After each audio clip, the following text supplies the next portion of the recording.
एक नई तरीके का ऑब्जेक्ट धरती पर आता है। गायत्री मंत्र का या दूसरे मंत्रों का संस्कृत में जब उच्चारण हो रहा है, यूएफओ एक्सपर्ट्स भी नहीं समझ पा रहे हैं। ये किसी दूसरी गैलेक्सी से आया होगा। करीबन 12,000 साढ़े 12,000 साल पुराना लग रहा है। ओह, हमारे जो ऋषि मुनि थे, ऐसा हमने शास्त्रों में पढ़ा है कि 12,000 या साढ़े 12,000 साल पहले ये कहीं से चला था और ये अब पहुंचा। उस वक्त भी विमानों का इस्तेमाल होता था, लेकिन इंजन नहीं होता था, फ्यूल नहीं होता था, बल्कि मंत्रों से और साधना शक्ति से वो पूरे जो विमान थे ऑपरेट होते थे। इस तरह के वायुयान, इस तरह के यंत्र होते थे जो आसमान में उड़ते थे। ये जो मिस्टीरियस ऑब्जेक्ट है, ये क्या है जिसे धरती पर वैज्ञानिक भी नहीं समझ पा रहे। ये बोगास्फीयर किसी और दुनिया से आया है। वहां से ना अजीब अजीब रेडिएशंस आ रही हैं। बहुत इंटेलिजेंट सभ्यता है जहाँ से इतनी रेडियो वेव्स आ रही हैं। यानी वो हमसे ज्यादा एडवांस्ड है। हमसे बहुत ज्यादा एडवांस है। Exactly. धरती वासियों से बातचीत करने की कोशिश कर रहे हैं। मंत्र का उच्चारण अगर 20,000 से फ्रीक्वेंसी ऊपर जाती है तो हम नहीं सुन पाते हैं। जैसे गायत्री मंत्र का उच्चारण होता है, वो मूव करने लगता है। संस्कृत भाषा में अलग अलग तरह के साउंड्स जनरेट होते हैं। क्या कोई दूसरी सिविलाइजेशन है तारों के उस पार? इसका जो साइज है बोगास्फीयर का, इसकी जो रेंज है और जो कंट्रोल सिस्टम है, there has to be some power source inside it. ऊपर सरफेस अगर स्टडी करो ना गायत्री, उसमें कोई नट बोल्ट जॉइंट कुछ नहीं नजर आ रहा है। मेक्सिको की उनकी जो नेशनल साइंटिफिक लैब है, तो ये पूरी धरती की मानवता के लिए एक डेंजर भी हो सकता है। उन्होंने मंत्रों में लिखा हुआ है। बोगास्फीयर की प्रीलिमिनरी डेटिंग की गई है ना। समुद्र के नीचे एक ऐसे सिस्टम, इजिप्ट में, मिस्र में पिरामिड्स हैं। एक रिमोट से धरती के किसी भी कोने पर अर्थक्वेक लाया जा सकता है। ऊपर जो कलाकृतियां बनी हुई हैं, लिखाई है, उसमें मुझे कुछ ऐसी लिखाइयां भी नजर आती हैं। तो ये किसी दूसरी दुनिया से आया गया कोई संदेश हो सकता है। हमारे ऋषि मुनियों ने जो किया था वो बहुत स्क्रिप्चर्स में लिखा है और बहुत अध्ययन के बाद उन्होंने लिखा है। समुद्र से विनाश को पैदा किया जाए।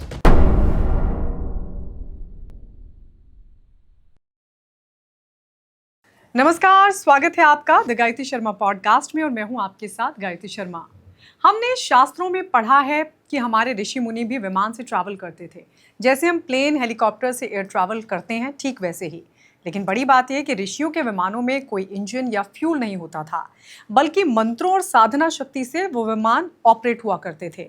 आज ये असंभव है, क्योंकि सीधी सी बात है, बिना टेक्नोलॉजी के आज कुछ भी नहीं होता। फिर वो क्या है जिसे देखकर सब हैरान हैं? जी हाँ, इन दिनों एक ऐसी ही रहस्यमय चीज ने वैज्ञानिकों की नींद उड़ा कर रख दी है।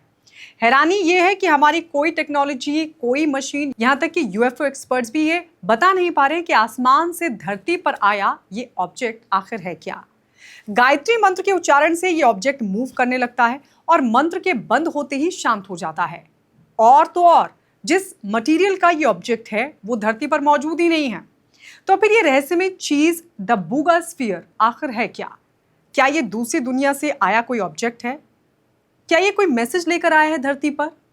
मेरे साथ आज के गेस्ट हैं ग्रुप कैप्टन यूके देवनाथ जी। देवनाथ सर, बहुत बहुत स्वागत है आपका द गायत्री शर्मा पॉडकास्ट में। थैंक यू गायत्री सर, सबसे पहले तो मुझे बताइए, क्योंकि आज कई देशों के बीच वॉर चल रहा है और टेक्नोलॉजी इतनी एडवांस्ड हो गई है कि इंसानों तक को रिप्लेस कर रही है, लेकिन ये जो मिस्टीरियस ऑब्जेक्ट है, ये क्या है जिसे धरती पर वैज्ञानिक भी नहीं समझ पा रहे? गायत्री, बहुत ही इंटरेस्टिंग न्यूज़ है। मेरे ख्याल से आने वाले दशकों में अगर यहाँ पर फर्दर रिसर्च हुआ तो मेरे ख्याल से बहुत ही अचंभित करने वाली जानकारियाँ मिलेंगी। बोगास्फीयर मिला कोलंबिया में, वहाँ एक जगह है बूगा, तो जब ये वहाँ मिला तो उसी के नाम पर इसका नाम रख दिया गया बोगास्फीयर। अब ऑब्जेक्ट बड़ा मिस्टीरियस है, करीबन फुटबॉल के साइज का है, चमकदार है, लगता है कि ऊपर कोई खास मेटल से बना हुआ है और उसके अंदर से अलग अलग तरह की वेव्स शायद आ रही हैं, शायद रेडियो वेव्स आ रही हैं। अंदर लगता है कोई चिप भी लगा हुआ है, इलेक्ट्रॉनिक सर्किट है और कुछ फाइबर ऑप्टिक्स जैसा भी कुछ नज़र आ रहा है। सबसे इंटरेस्टिंग बात है कि उसका जो ऊपर का सरफेस है उसमें एनग्रेविंग्स हैं जो कि ना बहुत ही मिस्टीरियस भाषा लगती है। जैसे कि एंशियंट टाइम में होता था ना कैलियोग्राफी, ABCD तो थी नहीं, उस जमाने में पिक्चर देखकर ही पिक्चरग्राफी कह लीजिए, कैलियोग्राफी या कर लीजिए, तो वो सब उस पर अंकित है। तो मैं उम्मीद करता हूँ गायत्री बहुत जल्दी दुनिया भर के जितने साइंटिस्ट हैं वो इस सब पिक्चर्स को डिकोड कर लेंगे, हमें कुछ आइडिया हो जाएगा कि ये है क्या चीज़।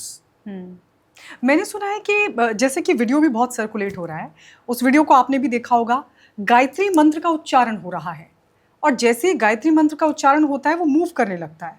मतलब ये मिस्ट्री क्या आपको समझ में आती है? गायत्री देखो, हाँ, गायत्री मंत्र का जाप करने से ऐसे भी मन, जी शरीर, मस्तिष्क स्वस्थ हो जाता है। जी एक खुशी की भावना आती है। एक बच्चे के सामने भी गायत्री मंत्र गाओगे तो आप देखना वो भी मुस्कुराने लगेगा, आंखें बड़ी बड़ी करके आपकी तरफ। तो हमारे जो पूर्वज थे हजारों साल पहले, उन्होंने देखा कि जब मंत्रों का उच्चारण होता है संस्कृत में तो उसका एक बड़ा पॉजिटिव वाइब निकलता है।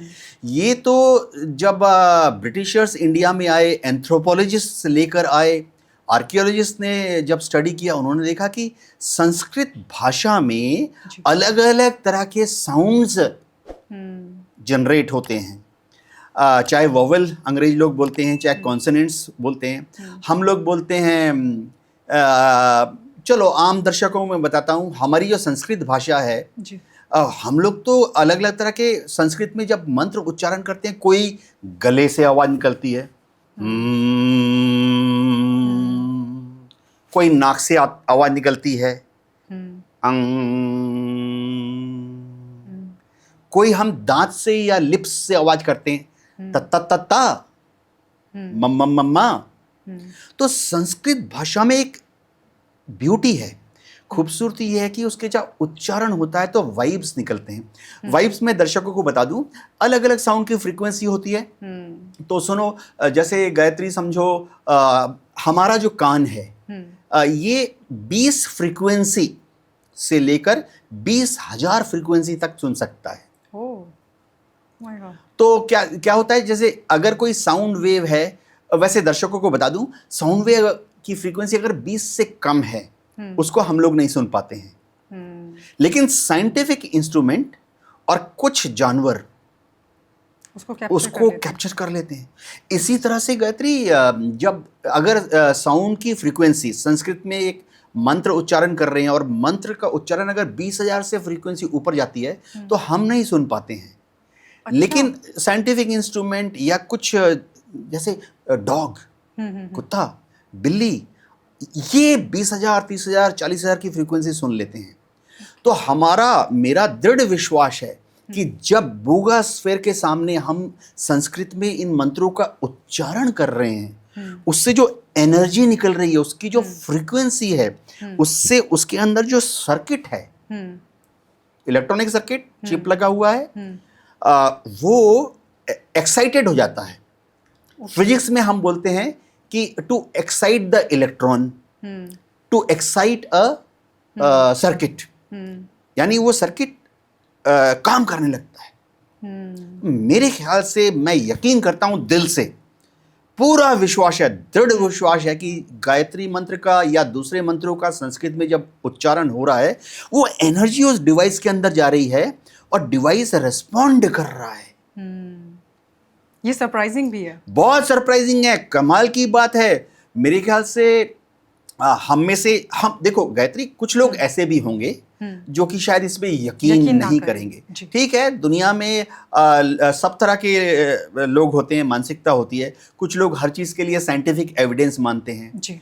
लेकिन देखो, हर चीज़ को साइंस में प्रूव नहीं कर सकते हैं। भगवान है, प्रूव नहीं कर सकते। मेरे को तो कोई साइंटिस्ट अभी तक नहीं मिला वोल्टमीटर, अमीटर या दूरबीन लगा के प्रूव कर सके कि भगवान है। जी। खुशी होती है, खुशी को हम किसी इंस्ट्रूमेंट से जज नहीं कर सकते। आज तक ब्लड प्रेशर चेक हो जाता है, पल्स चेक हो जाता है, कोलेस्ट्रॉल चेक हो जाता है, मेरी आंख की पावर चेक हो जाती है। कोई भी डॉक्टर आप तक खुशी मीटर नहीं लगा सकता जी। अनुभूति की बात है जी। तो जो बूगा स्फेयर मिला है, इससे जो वाइब्रेशन, जब गायत्री मंत्र का या दूसरे संस्कृत श्लोकास का उच्चारण हो रहा है, उससे जो एक रेडिएशन निकल रही है, वो रिस्पॉन्ड कर रहा है, वो अनुभूति की चीज है। लेकिन हाँ, मैं आपको जैसे जैसे डिस्कशन आगे जाऊंगा इस पे साइंटिफिक रिसर्च चल रही है। ओके सर, हाँ, मैं क्योंकि अगला सवाल यही पूछने वाली थी आपसे कि ये जो मटेरियल, जिस मटेरियल का ये बना हुआ है, ऐसा मैंने सुना है कि ये मटेरियल धरती पर मौजूद नहीं है, क्योंकि कुछ लोग कह रहे हैं कि ये कोई एलियन ऑब्जेक्ट हो सकता है। हो सकता है, मेरा यकीन है कि जब इसका साइंटिफिक एनालिसिस किया जाएगा सामने आ जाएगा। वैसे दर्शकों को मैं थोड़ा सिंपल समझा देता हूँ।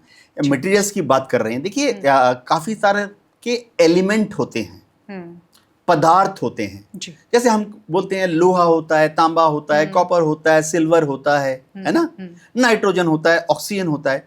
तो शुरुआती दौर में यहाँ से 100 साल पहले, 200 साल पहले कहते थे भाई कितने एलिमेंट्स हैं, 74 या 94। फिर बाद में जब मैडम क्यूरी ने रिसर्च की तो नए नए एलिमेंट्स निकल कर आए। तो फिर हम बोलने लगे 100 साल पहले, 50 साल पहले की 114, 128 एलिमेंट है। बाद में साइंटिस्ट लोगों ने जब और डीप स्टडी की, स्पेस से रेडिएशन आए, आसमान से, सूरज की तरफ से और ब्रह्मांड से प्रोटॉन, इलेक्ट्रॉन और दूसरी कॉस्मिक वेव्स आ रही हैं, तो उन्होंने बोला नहीं, और भी एलिमेंट्स हैं। तो हमने कई ऐसे एलिमेंट्स ऐड किए हैं पिछले 30 साल 20 साल में। ऐड किए हैं जो कि शायद धरती पे नहीं थे, लेकिन ठीक है वो आ गए स्पेस से कहीं से। तो अब जब इसका अध्ययन किया जाएगा, मैं बहुत श्योर हूं कि नासा है, भारत में इसरो है, नेशनल फिजिकल लेबोरेटरी है जैसे भारत में, दिल्ली में ही है, नेशनल केमिकल लेबोरेटरी है। ये सब जब उसका अध्ययन करेंगे तो पता लगेगा कि ये मटेरियल क्या है। अगर एक नया मटेरियल है, अच्छी बात, हम उसको पीरियोडिक टेबल में ऐड कर लेंगे। अब दर्शकों को बता देता हूं पीरियोडिक टेबल होता क्या है।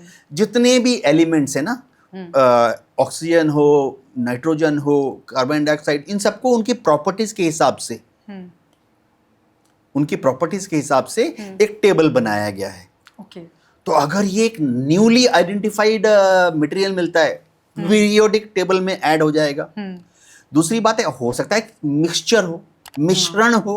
सही बात है। तो साइंटिस्ट एनालाइज करके बताएंगे हमें, लेकिन आने वाला समय बहुत एक्साइटिंग रिसर्च हो सकती है इस लाइन पर। जी, इसका मतलब जैसे आपने बताया कि ये जो मटेरियल है इसको वैज्ञानिक भी नहीं समझ पा रहे, यूएफओ एक्सपर्ट्स भी नहीं समझ पा रहे हैं। मतलब ये फिर ये किसने बनाया है, किस तरीके की टेक्नोलॉजी है, क्या वाकई जो थ्योरी अभी तक बिल्डअप हो पाई है कि ये धरती पर बना हुआ मटेरियल नहीं है, ये बोगास्फीयर किसी और दुनिया से आया है, तो क्या आपको लगता है कि जब अभी तक इसको आइडेंटिफाई नहीं कर पाए हैं तो ये किसी दूसरी दुनिया से आया गया कोई संदेश हो सकता है? तो मैंने सोचा ये हो सकता है कि अमेरिकन लोगों ने कोई सीक्रेट चीज स्पेस में छोड़ी थी, वो गिर गई, या रशियन लोगों ने कोई सीक्रेट चीज स्पेस में छोड़ी थी, वो गिर गई। लेकिन अब ऐसा लग रहा है कि क्योंकि रशियन भी ओन अप नहीं कर रहे हैं, स्टडी कर रहे हैं, अमेरिकन्स भी ओन अप नहीं कर रहे, स्टडी कर रहे हैं, तो हो सकता है ये दूसरी दुनिया से आया हो। ऐसा पहले होता रहा है। देखो उल्का पिंड दूसरे ग्रहों से या दूसरे नक्षत्रों से, दूर दूर के तारों से आते रहे हैं धरती के ऊपर। दर्शकों को मैं बताना चाहता हूं कि कई बार जब वो धरती पर गिरे, जरूरी नहीं है कि आजकल परसों ही गिरे या 100 साल में गिरे, कुछ उल्का पिंड ऐसे भी थे जो कि धरती पर लाखों साल पहले गिरे, 1 लाख साल पहले गिरे, 50,000 साल पहले गिरे। जब उनका अध्ययन किया गया तो उनसे बहुत विशिष्ट मटेरियल भी निकले, उन्हीं को अध्ययन करके अब ऐड किया गया है। तो हो सकता है ये एलियन मटेरियल हो। मेरे को तो सच्ची उत्तेजना हो रही है, एलियन कहां से आया? क्या हमारे हमारी दुनिया के अलावा मंगल ग्रह? मेरे ख्याल से हमारे पड़ोसी हम सोचते थे जब बचपन में कि चांद में तो कोई नहीं होगा, है, पता लग गया सूरज में कोई हो नहीं सकता। लेकिन हम तो बड़े हुए ये सोच के कि मंगल ग्रह के निवासी एक दिन हमला करने वाले हैं, क्या मंगल ग्रह से आया? लेकिन लगता है कि हो सकता है कि इसका स्रोत जो है, अगर ये एलियन है, ये किसी दूसरी गैलेक्सी से आया होगा। तो देखो फिर डिस्टेंस की बात हो जाती है जी। मैं दर्शकों को बताना चाहता हूं कि सूरज की किरणें जब चलती हैं धरती की तरफ, समय लगता है 8, 10, 11 मिनट लग जाते हैं, जबकि उनकी किरण की स्पीड होती है समझो 3 लाख किलोमीटर पर सेकेंड। अब दूर से जो रेडिएशंस आती हैं, जो हम देखते रहे हैं, हमारे मैं बोल रहा, ऋषि मुनियों ने नॉर्थ स्टार, ध्रुव तारा, ऋषि मुनियों ने तो 10,000 साल पहले ही देख लिया था जी। हमारे ऋषि मुनियों ने तो ग्रह नक्षत्र जब देखा था कि ध्रुव तारा है, तो उन्होंने जब देखा, अब ध्रुव तारा जो है उससे जो लाइट हमारे पास आती है 3 लाख किलोमीटर पर सेकंड के हिसाब से आती है, लेकिन वो इतना दूर है, दूसरे मंडल में है, तो गैलेक्सी में है, तो आते आते 3-4 महीने लग जाते हैं। रफली बताता हूँ, आज जब हम ध्रुव तारा देखते हैं वो शायद 15वीं शताब्दी में या 16वीं शताब्दी में वो लाइट वेव वहां से चली थी। Oh my God. हाँ, जो कि हम आज देख रहे हैं। लेकिन हमारे ऋषि मुनियों ने इसका अध्ययन कर लिया था, तो हो सकता है एलियन हो। अगर ये एलियन है तो मेरे ख्याल से जितने टीनेजर्स हैं जो कि कॉमिक बुक्स पढ़ते हैं, और मेरे ऐसे लोग जिन्होंने फिजिक्स केमिस्ट्री में नकल मार के A+ लिया था, हमें तो बहुत ही क्यूरोसिटी है जानने की। हाँ। अच्छा, एक चर्चा सर ये भी चल रही है कि इसको जानबूझकर प्रोपगेट किया जा रहा है। हाँ। सोशल मीडिया पर इसको बढ़ा चढ़ा कर बताया जा रहा है, इसको आप कैसे देखते हैं? इलेक्ट्रॉनिक मीडिया में जब आपने डाल दिया तो फिर लाखों लोग इसको देख रहे हैं। तो होता क्या है कि देखो, सब तरह के मामले होते हैं, कुछ बहुत साफ मामले होते हैं, कुछ मामले ऐसे होते हैं कि कंफ्यूजन होता है जी, और कुछ मामले ऐसे होते हैं कि साइंटिफिक होते हैं, सेमी साइंटिफिक होते हैं, स्यूडो साइंटिफिक होते हैं, या अनसाइंटिफिक होते हैं। तो आप और मैं जो प्रोग्राम कर रहे हैं, इससे लाखों लोगों को पता लग रहा है जी। तो इससे क्या है कि एक अवेयरनेस बढ़ रही है। हो सकता है हमारा प्रोग्राम देख के कोई नासा का साइंटिस्ट बोलेगा, अरे वो हेलीकॉप्टर भेजो, उसको उठा के नासा के रिसर्च लैब में लाओ, हम उसको स्टडी करेंगे। तो आप और हम अवेयरनेस फैला रहे हैं, ज़्यादा से ज़्यादा लोग कैप्चर कर रहे हैं जो कि इसके बारे में सोचेंगे, डेलिब्रेट करेंगे, बोलेंगे यार इंटरेस्टिंग मामला है, मंगा लेते हैं, और उसके जो मेटल है उसकी स्क्रैपिंग करके डेटिंग करने की कोशिश करते हैं। डेटिंग से याद आया, बाय द वे, इसकी जो बूगास्फीयर की प्रिलिमिनरी डेटिंग की गई है ना, करीबन 12,000 12,500 साल पुराना लग रहा है। ओह, तो हो सकता है, देखो, हो सकता है कि अगर ये डेटिंग सही आ रही है, हो सकता है कि 12,000 या 12,500 साल पहले ये कहीं से चला था, और ये अब पहुंचा। जैसे मैंने बोला, सूरज से किरणों को यहाँ आने में 8, 10, 11 मिनट लग जाते हैं। नॉर्थ पोल, उत्तरी ध्रुव से लाइट को आने में 5-6 मिनट। हो सकता है ये 12,500 साल पहले किसी एलियन ने भेजा हो जी। जाओ सोलर सिस्टम में एंटर करो, सोलर सिस्टम में जब आपको एक पृथ्वी नाम का ग्रह मिलेगा, उस पे जाके ऑर्बिट करके उतर जाओ और पता करो वहाँ पर ये पानी क्या होता है। रिसर्च। देखो, अगर एलियन हैं जी, तो उनको पानी के बारे में बहुत क्यूरियोसिटी होगा, क्योंकि अर्थ में जो पानी की लेयर है, चाहे वायुमंडल में हो या समुद्र में हो, बहुत कम सेलेस्टियल बॉडीज में मिलते हैं, जो अभी तक का रिसर्च कहता है। हाँ, एक वजह पृथ्वी पर हम और तुम हैं, या निम्न प्राणी, वायरस, बैक्टीरिया, अमीबा से शुरू करके फंजाई और आलू, प्याज, टमाटर, और हम, तुम और मेरा प्यारा डॉग, हम सब हैं क्योंकि पानी था, पानी है। तो जब हमारा जैविक पदार्थ बना ना, मैं लाखों करोड़ों साल पहले की बात कर रहा हूँ कि एक समुद्र था जिसके अंदर ये सारे मटेरियल की खिचड़ी बन रही थी, सूप बन रहा था, जो हम बोल रहे हैं ना एलिमेंट्स। जी जी। ऑक्सीजन था समुद्र में, कार्बन था समुद्र में, नाइट्रोजन था समुद्र में। तो वो उबलते उबलते या ठंडा होते हो, जो भी उस रस के अंदर एक दिन बाई चांस, जैसे होता है ना बाई चांस बहुत चीजें होती हैं, प्रोबेबिलिटी, वो कार्बन, ऑक्सीजन, नाइट्रोजन एक लाइन में आ गए जैसे होना चाहिए था, और डीएनए बन गया, आरएनए बन गया, न्यूक्लिक एसिड बन गई। देखो, न्यूक्लिक एसिड जो होते हैं उसी से कंपोनेंट है हमारा डीएनए बना, आरएनए बना। तो अगर एलियन है और इंटेलिजेंट एलियन है, उसको बड़ी क्यूरियोसिटी होगी कि जाओ धरती पर जाके, बूगास्फीयर की बात कर रहा हूँ, अध्ययन करो पानी क्या है। हो सकता है आज की तारीख में बूगास्फेयर जो है वो कुछ इंफॉर्मेशन भेज भी रहा हो, हाँ हो सकता है, और ये कैप्चर नहीं कर पा रहे। हमको पता नहीं लग रहा, हमको पता क्योंकि नहीं लग रहा। हो सकता है कि उनकी जो एनर्जी ट्रांसमिशन है ना, हमें पता नहीं है। देखो, हम अपने को बहुत इंटेलिजेंट मानते हैं, जी। लेकिन देखो हम सब मीडिया में काम कर रहे हैं, इलेक्ट्रॉनिक्स में काम करते हैं, क्या किसी को इंफ्रारेड रेडिएशन के बारे में मालूम था? तो 100 साल पहले नहीं पता था। 100 साल पहले हम सोच रहे थे कि यार ये HF क्या होता है, VHF वेरी हाई फ्रीक्वेंसी क्या होता है, नहीं मालूम था। 50 साल पहले हमने UHF अल्ट्रा हाई फ्रीक्वेंसी, तो हो सकता है कि जैसे हमें मालूम है कि सूचना को, यानी जो बिट्स एंड बाइट्स हैं उनको आप फोटोन से भेज सकते हो, इलेक्ट्रॉन से भेज सकते हो, प्रोटॉन से भेज सकते हो, रेडियो वेव से भेज सकते हो सकता है कि कोई दूसरी भी तरंगे हो जो अभी तक हमें पता नहीं है, और बूगास्फेयर भेज रहा हो वहां पर रिपोर्ट कि मनुष्य नाम का पदार्थ है जो मुझे बहुत ध्यान से देख रहा है, मनुष्य नाम का पदार्थ है जिसके 2 पैर दिख रहे हैं, वो 2 पैर पे मोबिलिटी करते हैं। मेरे सामने मनुष्य नाम का एक पदार्थ घूम रही है, उसके 2 हाथ जैसे चीजें हैं जिससे वो इंस्ट्रूमेंट लेकर मुझे अध्ययन करने की कोशिश कर रहा है। हो सकता है ये सब मैसेज जा रहे हो। साइंटिस्ट लोगों ने, मैं देखा वो वीडियो, बहुत इंटरेस्टिंग है कि साइंटिस्ट लोगों ने अपने हाथ में अलग अलग फ्रीक्वेंसी मीटर लिए हुए हैं। हाँ। क्या होता है कि ये अलग अलग इलेक्ट्रॉनिक डिवाइस होते हैं, कहीं पे भी अगर रेडिएशन है तो उस रेडिएशन को भांप लेते हैं। हाँ। तो वो साइंटिस्ट उसको अध्ययन कर रहे हैं। तो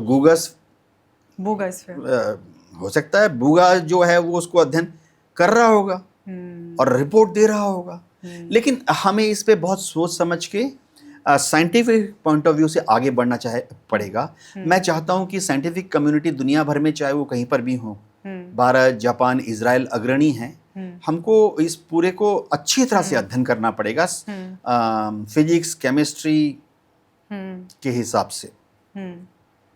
सर, आपको लगता है कि ये किसी गुप्त सैन्य ऑपरेशन का भी हिस्सा हो सकता है?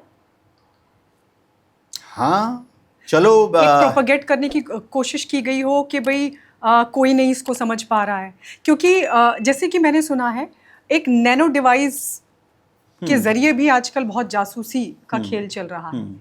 ऐसा भी आपको लगता है ये भी एक थ्योरी हो सकती है एलियन थ्योरी के अलावा? हाँ, देखो, गुप्त जानकारी लेने की कोशिश कर रहा है, अमेरिका वाले कोशिश करते हैं, रशिया वाले कोशिश करते हैं, जापान, इजराइल काफी आगे हैं, हम भी पीछे नहीं हैं गुप्त डिवाइस बनाने में। तो हमने भी छोटे मॉस्किटोस टाइप के हाँ, मॉस्किटोस टाइप हमने भी बना लिए हैं। नैनो, माइक्रो, ये सब अभी चरम सीमा पे पहुंच रहे हैं। Very large scale integrated circuit बनाकर ह्यूमन हेयर के बराबर सर्किट बनने लगे हैं, जिसमें एक साथ billions and millions gigabytes process कर सकते हैं। सबसे बड़ी चीज़ मैं ये बताना चाहता हूँ, जहाँ तक नैनो की आप बात कर रहे थे, अब तो ऐसे हो गया है कि इलेक्ट्रॉन प्रोटॉन लेवल पर हम डेटा को स्टोर कर सकते हैं। चिप्स बहुत पीछे रह गया, अभी तो इलेक्ट्रॉन प्रोटॉन लेवल पर हम डेटा को रिसीव कर सकते हैं, ट्रांसमिट कर सकते हैं। तो क्या कोई ये सीक्रेट डिवाइस है? क्या अमेरिकन्स ने कर लिया, क्या रशियंस ने कर लिया? वो तो तभी पता लगेगा जब कोई इसके अंदर देख पाए। तो देखो, अंदर देखने के 2-3 तरीके होते हैं। इस बूबास्फेयर को कैसे अंदर देखेंगे? देखो, एक तो है कि आप उसको काट लीजिए, तोड़ लीजिए। अब इसको ऊपर सरफेस अगर स्टडी करो ना गायत्री, उसमें कोई नट बोल्ट जॉइंट कुछ नहीं नजर आ रहा। It is a continuous process. तो आप उसको खोल नहीं सकते स्क्रू ड्राइवर से, आरी से काटना पड़ेगा। तो उससे हो सकता है कि अंदर डैमेज हो जाए।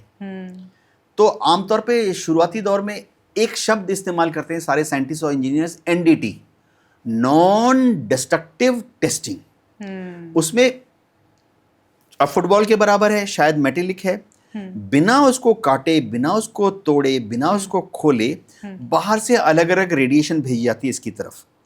समझो एक्सरे भेज दिया, समझो और कोई फ्रीक्वेंसी भेज दी, रेडियो फ्रीक्वेंसी भेज दी, जो कि उसके अंदर पेनिट्रेट करे, और फिर वो हमें अल्ट्रासाउंड, अरे हम सब कराते हैं ना, जी जी, ऐसे काट के तो देखना नहीं पड़ता, हाँ, अल्ट्रासाउंड आता है, डॉक्टर को पता लग जाता है। तो अल्ट्रासाउंड, तो अलग अलग तरह की वेव्स भेजी जाती हैं, वो जब उसके अंदर जाती हैं तो उसका फोटो ले लेते हैं। थोड़ा एडवांस सिस्टम है, कंप्यूटर्स का इस्तेमाल किया जाता है।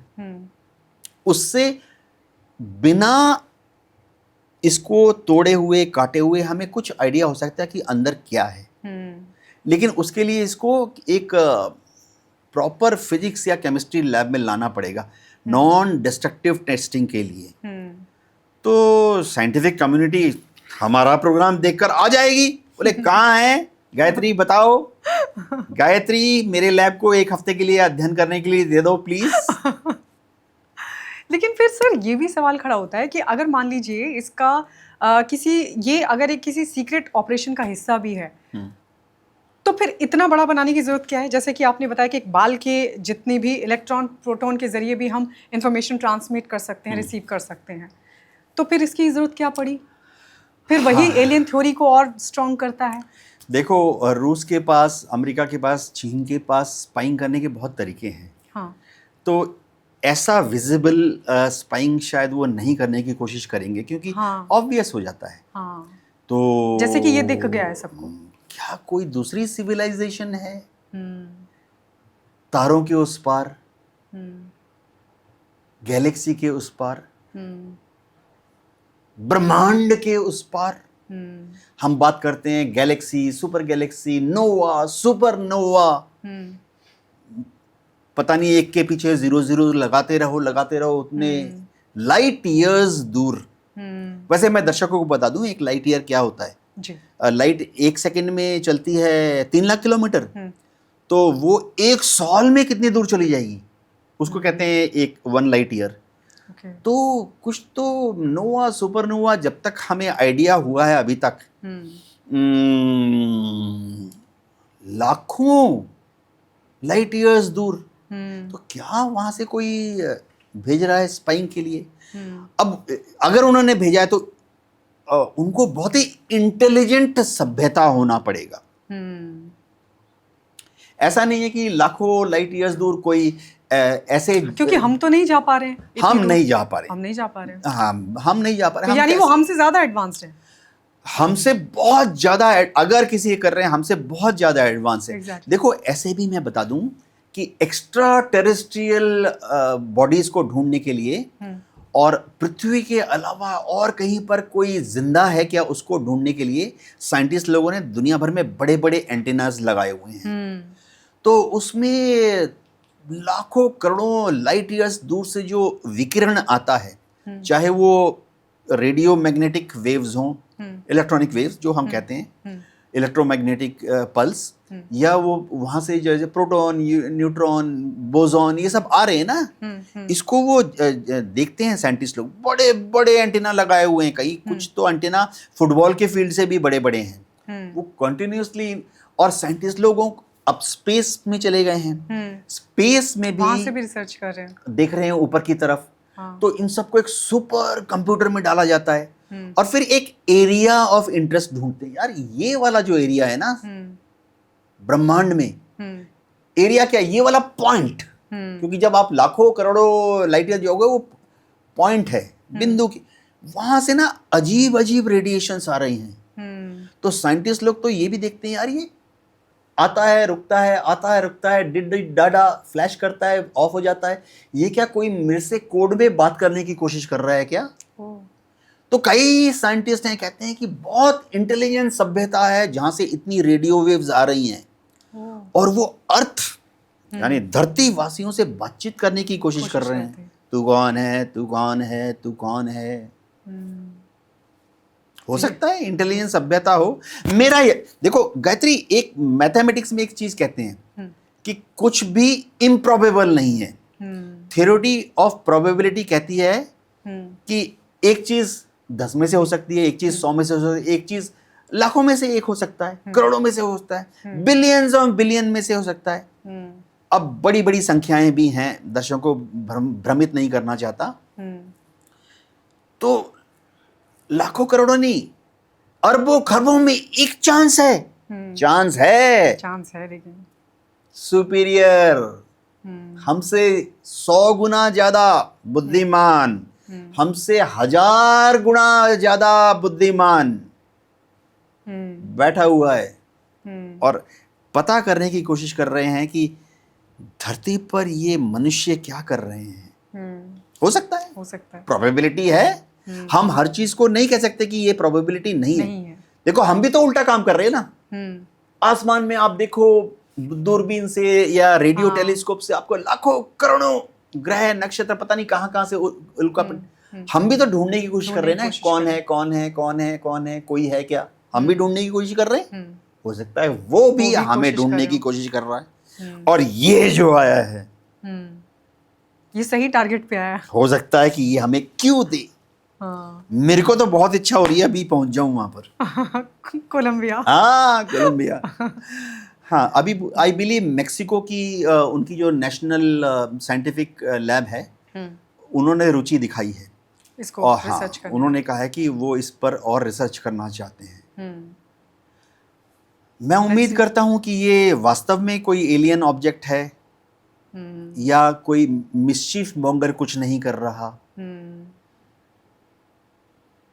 आजकल वो नेट भी है, हम बोल देते हैं कि ये हुक्स है। अच्छा सर, इसका जो साइज है बुगास्फीयर का, इसकी जो रेंज है और जो कंट्रोल सिस्टम है, उसको क्या अभी इनिशियल स्टेज पे समझ पाए हैं? हाँ गायत्री, देखो अगर ये आया है और बता रहे हैं फुटबॉल के साइज का है, तो डेफिनेटली एक पावर सोर्स की तो जरूरत पड़ती है। कोई भी डिवाइस हो उसमें हम जैसे हम लोग आजकल बैटरी लगा देते हैं। सुना है लिथियम बैटरी पुराने जमाने के बैटरी के मुकाबले बहुत ज़्यादा एफिशिएंट है, ज़्यादा चार्ज भी होल्ड कर सकता है। तो साइंटिस्ट एक से एक बेहतरीन बैटरीज बनाने की कोशिश कर रहे हैं, छोटा बैटरी भी बनाने की कोशिश कर रहे हैं। लेकिन देखो उससे आगे बढ़ते हुए हो सकता है कि न्यूक्लियर पावर्ड बैटरीज आना शुरू हो जाएं। अमेरिका, रशिया, जापान दावा कर रहे हैं कि उन्होंने न्यूक्लियर पावर प्लांट को, चाहे वो यूरेनियम बेस्ड हो, थोरियम बेस्ड हो, उन्होंने मिनिएचराइज करना शुरू कर दिया है, छोटा बनाना शुरू कर दिया है।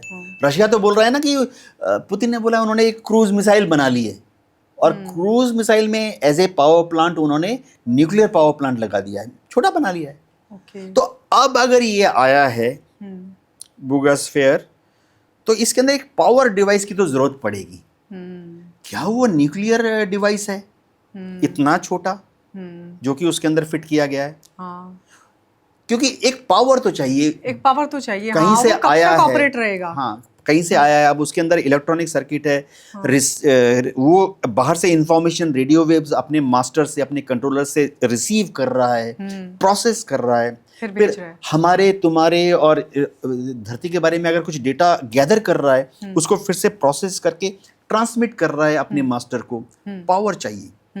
तो इसके अंदर क्या है, एक छोटा सा न्यूक्लियर पावर प्लांट लगा हुआ है, न्यूक्लियर पावर्ड बैटरी लगी है। हो सकता है। अब हो सकता है कि इतना, देखो हम न्यूक्लियर पावर प्लांट के बारे में जब सोचते हैं, हम सोचते हैं टेबल के बराबर बड़ा होगा, और भी छोटा कर लिया, ब्रीफ केस के बराबर कर लिया, है ना। लेकिन हो सकता है कि एलियंस ने उसी को और मिनिएचराइज कर लिया, इसके बराबर कर लिया। ये जो माइक है मात्र 2 इंच डायमीटर का। तो there has to be some power source inside it. वो आस्ते आस्ते पता लगेगा। अच्छा, एक और चीज है जी, हम तो अपने को बहुत 30 मार्क का समझते हैं, तो हम सोचते हैं nuclear powered is the ultimate power. अरे भाई, हो सकता है और भी कोई पावर हो जो हमें पता नहीं। देखो हमारे पूर्वजों को क्या मालूम था, विंड पावर, सोलर पावर पता था किसी को? नहीं। तो हर रोज नए नए तरह के एनर्जी डिवाइस बन रहे हैं। हम तो सोचते हैं न्यूक्लियर पावर मतलब अल्टीमेट हो गई। हो सकता है कि उनको, यानी एलियन को, और भी कोई पावर जनरेट करने का तरीका मालूम है जो कि आज तक हमें मालूम नहीं है। हो सकता है, वो पता लगेगा। पर सर ये मतलब इसको वाकई सीरियसली ले रहे हैं इस ऑब्जेक्ट को? साइंटिफिक स्टडी, गायत्री, मैं दर्शकों को बताना चाहता हूँ होता क्या है, काफी सारे लोग मिलके अध्ययन करते हैं। दूसरी चीज, एक लेबोरेटरी में अध्ययन नहीं करते। ओके। एक पीयर ग्रुप होता है, रोम में इटाली के साइंटिस्ट उसी को अध्ययन करेंगे, फिर उसी चीज को जापान में टोक्यो में उनके साइंटिस्ट अध्ययन करेंगे, उसी को BARC बार्क बाबा एटॉमिक रिसर्च सेंटर में हमारे साइंटिस्ट, और ये सारे पीयर लेबोरेटरीज जो दुनिया में अलग अलग जगह हैं एक मत पे आएंगे, ओके, तभी बोलेंगे सत्य है, बूगास्फीयर जो है जेन्यून है, और रिसर्च करते हैं। लेकिन आपको लगता है कि अगर ये सत्य है, ये सच है, ये वाकई एलियन ऑब्जेक्ट है, तो जहाँ एक तरफ हम देख रहे हैं कई देश आपस में लड़ रहे हैं, ऊपर से एक नई तरीके का ऑब्जेक्ट धरती पर आता है जिसको अभी तक ये कहा जा रहा है दूसरे दुनिया से है, तो ये पूरी धरती की मानवता के लिए एक डेंजर भी हो सकता है। डेफिनेटली, देखो गायत्री, नए नए तरह के खतरे आ रहे हैं धरती के ऊपर, मानवता के ऊपर। मानवता बोला तो कोई भी लिविंग ऑर्गेनिज्म पर केमिकल कंटेमिनेशन हो रही है, केमिकल बॉम्ब्स बन रहे हैं, अलग अलग तरह के बॉम्ब्स बन रहे हैं, न्यूक्लियर बॉम्ब हमने सुना है, हाइड्रोजन बॉम्ब हमने सुना है, अब सुना है कि रेडिएशन भेज के भी आप एक जो बायोलॉजिकल पिंड है उसको डिस्ट्रॉय कर सकते हैं। लेजर बीम भेज दिया, इंफ्रारेड बीम भेज दिया, रेडियो वेव्स भेज दिए, वो बायोलॉजिकल पदार्थ चाहे बैक्टीरिया हो, वायरस हो, फंजाई हो, या कोई छोटा सा पौधा हो, वायरस तो आ भी चुका है, हाँ, कोरोना, डिस्ट्रॉय कर रहे। तो हर रोज नए नए तरह के डेंजरस सिचुएशंस आ रही हैं। कई बार हमें लगता है कि स्पेस डेब्रीज आ रही हैं, एक उल्का पिंड आ गया, हो सकता है वो इतना भयंकर प्रघात करे धरती पर कि मनुष्य, बादल ज्वालामुखी फट जाएं, धुआं धुआं हो जाए, डस्ट हो जाए, इतना डस्ट चला जाए एटमॉस्फेयर में, स्ट्रेटोस्फेयर में डस्ट पहले भी हो चुका है। मैं हिमयुग की बात कर रहा हूँ कि डस्ट की वजह से ऊपर से सूरज की किरणें नहीं आ रही हैं, तो चारों तरफ ठंड हो गई, बर्फ पड़ गई, डायनासोर बेचारे सारे सस्ते में मारे गए। डायनासोर कैसे मारे गए? शायद ऐसे ही मारे गए थे, उल्का पिंड ने कुछ कर दिया। तो हो सकता है मनुष्य को भी भविष्य में इस तरह का खतरा हो, तो हमें उस एंगल को भूलना नहीं चाहिए और स्टडी करना चाहिए। लेकिन सर, जैसे हम अगर अपने एंशिएंट टाइम की बात करें, हाँ, तो हमारे जो ऋषि मुनि थे, ऐसा हमने शास्त्रों में पढ़ा है कि उस वक्त भी विमानों का इस्तेमाल होता था, लेकिन हाँ, इंजन नहीं होता था, फ्यूल नहीं होता था, बल्कि मंत्रों से और साधना शक्ति से वो पूरे जो विमान थे ऑपरेट होते थे, वो भी एयर ट्रैवल करते थे। तो क्या इसको बूगास्फीयर को उस वक्त से लिंक किया जा सकता है? क्योंकि इसमें भी गायत्री मंत्र से अगर उच्चारण करते हैं, चैंट करते हैं, तो मूवमेंट है, रेस्पॉन्स आ रहा है ना गायत्री मंत्र से। देखो गायत्री, आपने बहुत अच्छा चीज याद दिलाया जी। देखो आसमान में कुछ उड़ रहा है, ये तो हमारे ऋषि मुनियों ने हजारों साल पहले, 8,000 साल पहले, 6,000 साल पहले अध्ययन करके, डिस्कवर करके उन्होंने मंत्रों में लिखा हुआ है। आप रामायण महाभारत से शुरू करके वेद पुराण तक चले जाओ जी, आपको उड़ने वाले, आसमान से जा रहे हैं रथ, उनका वर्णन मिलेगा, वर्णन मिलता है। अच्छा, सिर्फ भारत की बात नहीं कर रहा, पता है गायत्री, जैसे वो लैटिन अमेरिका में थे ना, इंका सिविलाइजेशन, माया सिविलाइजेशन, उनके यहाँ पे भी जाओ ना तो अद्भुत अद्भुत आपको हीलियोग्राफ यानी पिक्चर छवि मिल जाएंगी, जिसमें कि ना मनुष्य ने कुछ हेलमेट पहने हुए हैं और लग रहा है कि किसी चीज को कंट्रोल करके वो आसमान में उड़ के जा रहा है। ओके। अच्छा, इजिप्ट में, मिस्र में पिरामिड्स हैं, पिरामिड्स में आपको पपायरस में और पिरामिड की दीवारों पर इस तरह के भित्ति चित्र मिल जाएंगे। पता है, जैसे कि कोई चीज है, उसमें एक मनुष्य बैठा हुआ है, उससे विकिरण निकल रही है, और एक भगवान जैसा देखने वाला व्यक्ति ना सर पर ताज पहनकर अपनी रानी, पटरानी जो भी है उसके साथ जा रहा है। अच्छा, ऐसे वो कह रहे हुए? हाँ, पता है, ऐसे लगता है कि आसमान है, क्योंकि पृष्ठभूमि में सूरज, अच्छा, उसके इधर चांद और तारे, तो उनको भी एक कल्पना थी, या हो सकता है वास्तव में उन्होंने इसको फील किया होगा, जिया हो उस लाइफ को। हाँ, उस लाइफ को उन्होंने देखा हो कि सूरज, चांद, आसमान, तारे, वायुमंडल, इजिप्शियन सिविलाइजेशन, पिरामिड्स की बात है। अब पिरामिड्स तो जब शुरुआती दौर में बनने शुरू हुए थे, 6000 साल पहले बनने शुरू हो गए थे। ओके। और मेरे ख्याल से वो 4000 साल पहले, 3000 साल पहले तक बनते रहे। अच्छा, अगर आप जावा, सुमात्रा, बोर्नियो में जाओगे, ओके। वहाँ जो पुराने टेम्पल्स हैं, कुछ ज़मीन के नीचे हैं, वहाँ पर भी आपको इस तरह के आकृतियाँ मिल जाएंगी। तो ये सारे टेम्पल तो 1500 साल पहले, 1000 साल पहले बने थे। वहाँ पर भी आपको देख के लगेगा कि ये जो मानव की छवि है, भगवान जैसी छवि है, ये आसमान में लिफ्ट हुआ पड़ा है। देखो, हमने हमेशा देखा ना कि भगवान, किसी ने बोला है भगवान जमीन के नीचे है? नहीं, सबने बोला भगवान हमेशा ऊपर। हेलो, भगवान हमेशा जमीन के ऊपर। तो जावा, सुमात्रा, बोर्नियो, उस तरफ भी आपको ऐसे हिंट मिल जाएंगे। भारत में तो आपको बहुत जगह हिंट मिलेंगे। हमारी सभ्यता तो है ही बहुत पुरानी। अच्छा, हमारे ये ऋषि मुनियों ने जो किया था वो बहुत स्क्रिप्चर्स में लिखा है, और बहुत अध्ययन के बाद उन्होंने लिखा है कि इस तरह के वायुयान, इस तरह के यंत्र होते थे जो आसमान में उड़ते थे। अब हम कहते हैं रामचंद्र जी जब श्रीलंका से विजयी होकर वापस लौटे अयोध्या में, तो अब कुछ लोग कहते हैं कि यकीन नहीं होता, लेकिन मंत्रों में और इसका इतना व्यापक प्रसार है हमारी एंशिएंट कल्चर में। हम चाहे उत्तर भारतीय हों या दक्षिण भारतीय हों, हमारे रग रग में है। पूर्वजों ने इसको अध्ययन किया और सच मानते हैं। तो मुझे यकीन है कि पुराने समय में भारत में ऋषि मुनियों ने अध्ययन किया था, और हमारे पास इस तरह की कोई टेक्नोलॉजी थी जिससे कि हम हल्के होके एक जगह से दूसरी जगह वायुमंडल से जा सकें। अब क्या ये भूगास्फीयर उससे लिंक्ड है?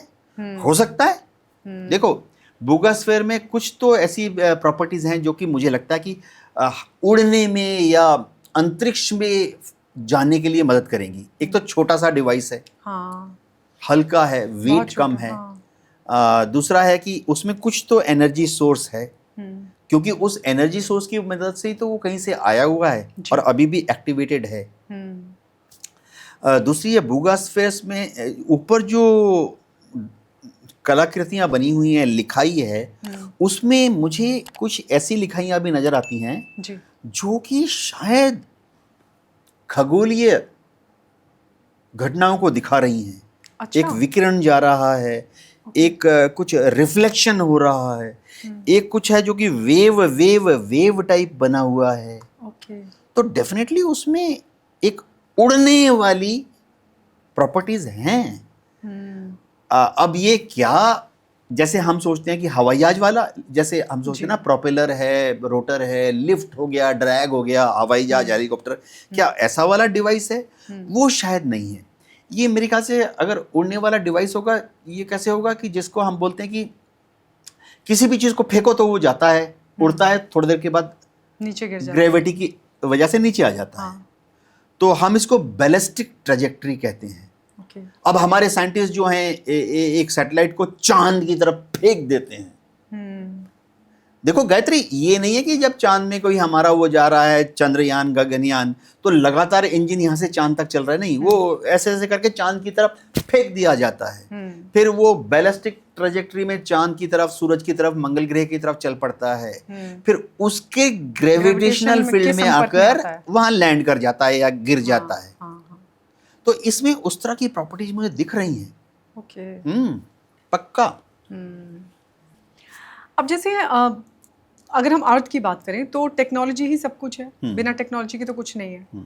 तो भूगास्फीयर को भी हम अभी शुरुआती तौर पे तो उसको उसी पर्सपेक्टिव से देखेंगे, लेकिन आपको लगता है कि टेक्नोलॉजी जितनी ज़्यादा हाई हो रही है, ख़तरा उतना बढ़ रहा है नेशनल सिक्योरिटी के लिहाज से अगर देखें?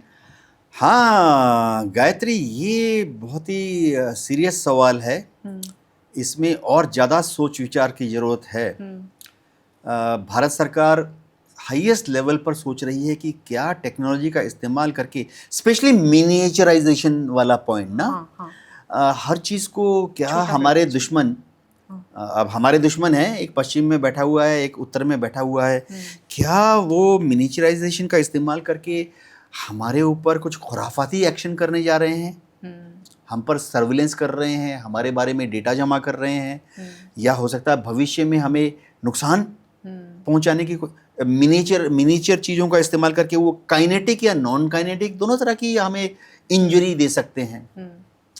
तो जैसे अभी छोटे छोटे ड्रोन बन चुके हैं, कुछ ड्रोन तो मधुमक्खी के बराबर, हाँ गायत्री, मच्छर जैसे छोटे ड्रोन चाइना ने बना लिए हैं। जस्ट सोचो, उसके अंदर ही उसका पावर सोर्स है, उसके अंदर ही उसका रिसेप्टर है, रिसीविंग यूनिट है। मास्टर कंट्रोल से तो अपलिंक चाहिए ना, और जब वो डेटा प्रोसेस करके उन्होंने वो मच्छर को भारत में छोड़ दिया, आपके स्टूडियो में छोड़ दिया, तो यहाँ से कुछ इन्फॉर्मेशन गैदर कर रहा है, फिर उस इन्फॉर्मेशन को उस मच्छर के बराबर डिवाइस से ट्रांसमिट भी तो करना है ना अपने कंट्रोलर हैंडलर के पास। चाइना ने बना लिए हैं ऐसे ऐसे। Oh my God. और बहुत ही खतरनाक सिचुएशन है। हमारे यहाँ पे हमारी अलग अलग जो जासूसी संस्थाएं हैं, रॉ है, इसरो का भी एक हिस्सा है, नाम नहीं बताऊंगा जी, NTRO है, ये सब रिसर्च कर रहे हैं कि चाइना किस तरह के माइक्रो मिनीचर ड्रोन, मच्छर से भी छोटे छोटे ड्रोन बना सकता है, जो कि आ जाएंगे, खिड़की से घुस जाएंगे, दरवाजे से घुस जाएंगे, वेंटिलेटर से अंदर आ जाएंगे, कल हो सकता है कि एयर कंडीशन शाफ्ट से अंदर आ जाएंगे और आकर भारत के किसी रिसर्च लैब में या डिफेंस कंट्रोल रूम में एंटर कर जाएंगे, रूम में एंटर कर जाएंगे, जो मेन सर्वर है। आफ्टर ऑल हमें भी तो युद्ध करना पड़ेगा, तो उसके लिए तैयार रहना उसके पड़ेगा। लिए बड़े बड़े कंट्रोल सेंटर बनाएंगे। ये नहीं है कि कंट्रोल सेंटर में सिर्फ जनरल साहब बैठे हैं, हेलो हेलो मार दिस, नहीं, वहाँ पे कंप्यूटर्स लगे हैं जो कि millions and millions trillions gigabyte information को प्रोसेस कर रहे हैं सर्वर। तो ये मच्छर कहीं से आके उस सर्वर के अंदर बैठ जाए, है ना।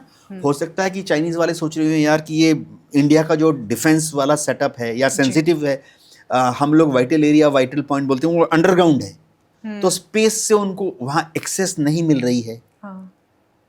तो उनके जो सैटेलाइट्स हैं वो उसको भांप नहीं पा रहे हैं भारत के कमांड एंड कंट्रोल सेंटर को।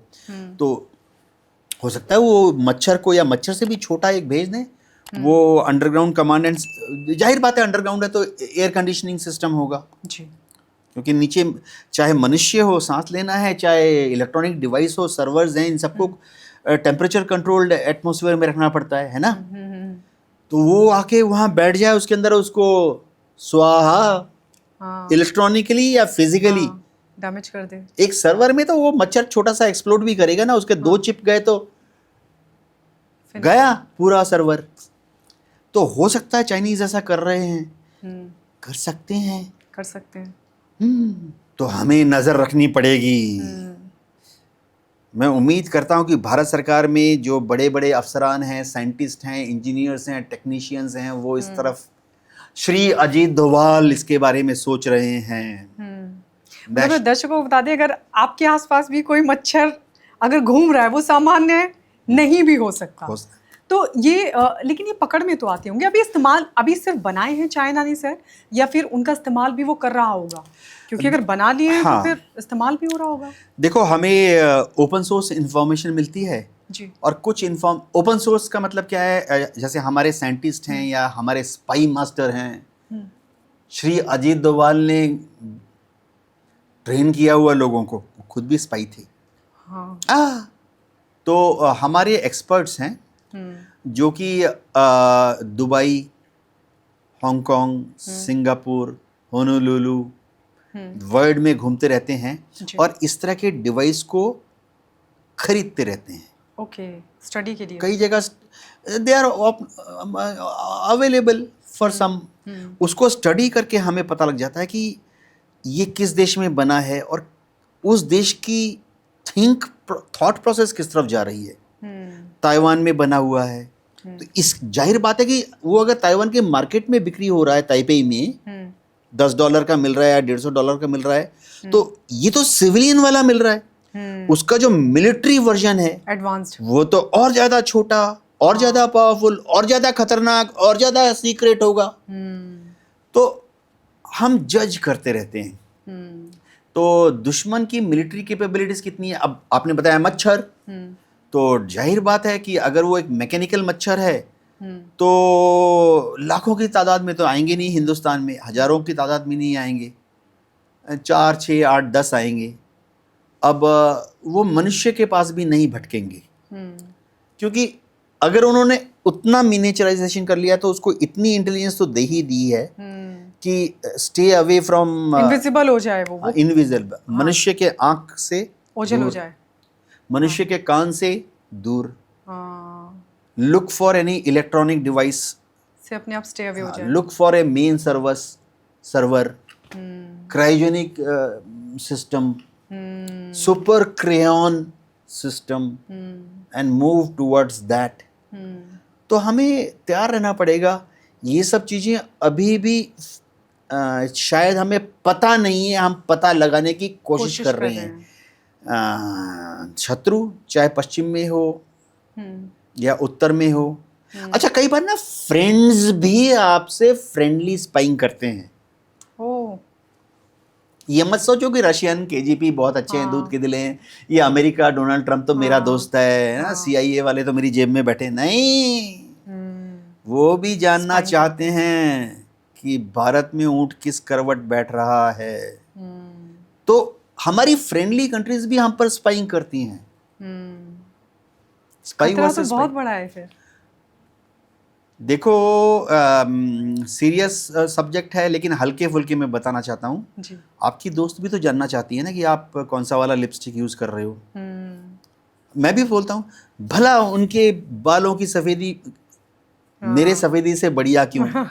मैं जासूसी करता हूँ ना, हाँ, उसके डस्टबिन में ही देख लूंगा कि उसने जो लगाया हुआ है वो किस कंपनी का है, किस किस ब्रांड कंपनी का का। है। अच्छा, हाँ, उसके यहाँ एक पार्सल सप्लाई हुआ है, हम्म, उसने आइटम निकाल लिया, पार्सल को डस्टबिन में फेंक दिया, सड़क में फेंक दिया, मैं जाके उस पार्सल से, इंफॉर्मेशन ले सकते वो हो। ऊपर लगा हुआ है ना अमेजोन का, हाँ, मैं देख रहा हूँ इसने कहाँ से ऑर्डर किया, कब ऑर्डर किया, क्या ऑर्डर किया, किस कंपनी ने दिया, वहाँ जाके सूंघो। हम्म, तो हल्के में कह रहा हूँ कि हमारे फ्रेंडली कंट्रीज भी हम पर स्पाई करती हैं। तो ये नहीं है कि वो छोटा मच्छर सिर्फ चीन से आ सकता है या पाकिस्तान से आ सकता है। छोटा मच्छर, कहीं से भी आ सकता है। अरे नाम ले ही लेता हूँ, अमेरिका से भी आ सकता है, Oh my God। America sponsored भी हो सकता है। माहौल ऐसा है, माहौल ऐसा है। बिल्कुल। सर, एक आपने देखा होगा, एक थ्योरी और बहुत सर्कुलेट हो रही है कि समुद्र के नीचे से अटैक हो सकता है। मतलब किसी कंट्री ने, या मतलब एक ऐसे ऑपरेशन पे काम किया जा रहा है कि समुद्र के नीचे एक ऐसा सिस्टम बना दिया गया है कि सिर्फ एक रिमोट से धरती के किसी भी कोने पर अर्थक्वेक लाया जा सकता है। मैं ये सवाल इसलिए पूछी हूँ क्योंकि आए दिन हम देख रहे हैं अलग अलग कंट्रीज में, इवन भारत में भी अर्थक्वेक लगातार अलग अलग हिस्सों में देखने को मिल रहा है। ये कहाँ तक सत्य है? गायत्री, आने वाले समय में विनाश के नए नए वेपन्स बनाने हैं। जी।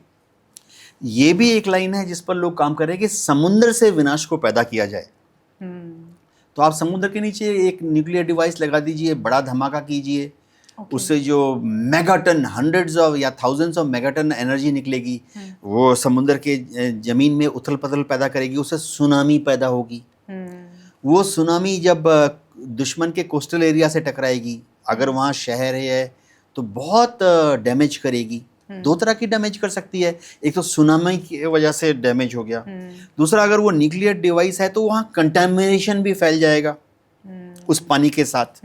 तो जहाँ जहाँ कंटेमिनेशन फैल जाएगा दुश्मन के यहाँ पर, रेडियो एक्टिविटी फैल जाएगी, तो वो फिर डीकंटामिनेशन करने की कोशिश करेंगे या वो ग्रसित हो जाएंगे उसके इल इफेक्ट से हो जाएंगे। अच्छा, बाय द वे, असली चीज तो मैं भूल गया, रहा, रूस ने बना लिया है ऐसा एक सिस्टम। Oh my God. हाँ, रूस ने ना, अब व्लादिमीर पुतिन ने बोल ही दिया है जी। कि उन्होंने पोजिडियन नाम का एक सबमरीन बना लिया है, सबमरीन जैसा डिवाइस, करीबन 100 टन वजन है, वो न्यूक्लियर पावर से आगे जाता है। अच्छा। और उसमें एक न्यूक्लियर डिवाइस लगा है। और पुतिन डरा रहे हैं अमेरिका को और नेटो के देशों को कि वो सबमरीन 100 नॉट की स्पीड से दुश्मन के कोस्टल एरिया या कोई शहर दुश्मन का जो कि समुद्र के पास है उस तरफ अग्रसर होकर टकरा सकता है पोसेइडन, ओके और फिर अगर ब्लास्ट करेगा तो वहां सुनामी आ जाएगी, ओके रेडिएशन फैल जाएगी, तो डैमेज होगा, इस तरह का एक प्रैक्टिकल वेपन बन चुका है पोसेइडन। लेकिन अभी तक ये सिर्फ रशियन मीडिया, क्रेमलिन, पुतिन दावा कर रहे हैं। जी पश्चिमी देशों को इसका कोई अभी तक फिजिकल एविडेंस नहीं मिला है। अब ठीक है, पर लंदन, अगर ऐसी थ्योरी आई है तो ये कहीं ना कहीं इस पर काम तो हो ही रहा होगा। डेफिनेटली मेरे ख्याल से पुतिन के दिमाग में ही घूम रहा होगा। अब कौन सा शहर, लंदन ना थेम्स रिवर के एस्चुरी पर है, वहां भेज दिया पुतिन को, वो जाते जाते चुपचाप गया समुद्र के नीचे नीचे से, रिमोट कंट्रोल्ड, और फिर वो जहां थेम्स नदी आके इंग्लिश चैनल पे टच कर रही है उसके मुहाने पे धड़ाम, इसी से अंडरग्राउंड धड़ाम, पोसेइडन फट गया, और उससे जो सुनामी जैसी वेव होगी वो थेम्स रिवर से आगे जाएगी, 5, 10, 15, 20 फीट ऊंची वेव्स वो ट्रेवल करेंगी लंदन तक। लंदन में भयंकर नुकसान होगा। कम से कम कुछ समय के लिए लंदन में अफरा तफरी फैल जाएगी, वो युद्ध नहीं लड़ पाएंगे। उन इंग्लैंड का एडमिनिस्ट्रेशन, इंग्लैंड का जो गवर्नेंस है वो लंदन में ही व्यस्त हो जाएगा। हाँ। रूस की तरफ अपना ध्यान नहीं दे पाएगा। हाँ। तो पुतिन बोल रहे हैं मैंने ऐसा बना लिया है। मतलब ये संभव है कि समुद्र के जरिए विनाश को अंजाम संभव हो गया है, ऐसा पुतिन दावा कर रहे हैं। अब देखना, अभी किसी क्रेमलिन में जो परेड करते रहते हैं हर साल जी, वो भी अपना विजय दिवस, विक्ट्री दिवस हो सकता है वो परेड में डिस्प्ले कर दें आने वाले वक्त में। तो CIA खोजबीन लेने की कोशिश कर रही है, अमेरिकन मिलिट्री इंटेलिजेंस देखने की कोशिश कर रही है। कुछ भी हो सकता है समुद्र के रास्ते से। जी, यानी कुल मिलाकर के हम कह सकते हैं अभी बूगोस्फीयर पर नजर रखनी होगी। गायत्री, आने वाला जो समय है बहुत ही आश्चर्यचकित करने वाला है, अचंभित करने वाला है। और बूगोस्फीयर पे क्या रिसर्च होती है, मैं तो बहुत क्यूरियोसिटी, मैं तो हर रोज स्कैन करूंगा गूगल में कि लेटेस्ट न्यूज। हो ये रहा है कि देखो, अगर ये सत्य है तो इससे हमें जो इंफॉर्मेशन मिलेगी, जो साइंटिफिक नॉलेज मिलेगी, वो मनुष्य के लिए, सिविलाइजेशन के लिए बहुत यूजफुल होगी। दूसरी बात, जैसे हम सोच रहे थे अगर ये खतरनाक है तो हमें पता लगना चाहिए, ताकि हमें पता लग जाए कि इसको कैसे हैंडल करना है। यह जो डिस्ट्रॉय, शिव जी की तीसरी आंख तो नहीं है, उसको कैसे कंट्रोल करना है। तो आने वाले समय में हम सब बहुत उत्सुकता से देख रहे होंगे बूगोस्फीयर कहाँ जा रहा है, कौन अध्ययन कर रहा है। जी बिल्कुल, बहुत बहुत धन्यवाद सर, आप हमारे स्टूडियो में आए और इतनी अच्छी जानकारी दर्शकों को दी। Thank you so much. Wonderful Gayatri. तो इसी के साथ आज के इस पॉडकास्ट में फिलहाल इतना ही। अगले एपिसोड में फिर मुलाकात होगी एक नए गेस्ट के साथ, नए टॉपिक पर करेंगे चर्चा। तब तक के लिए नमस्कार and keep watching the Gayatri Sharma podcast.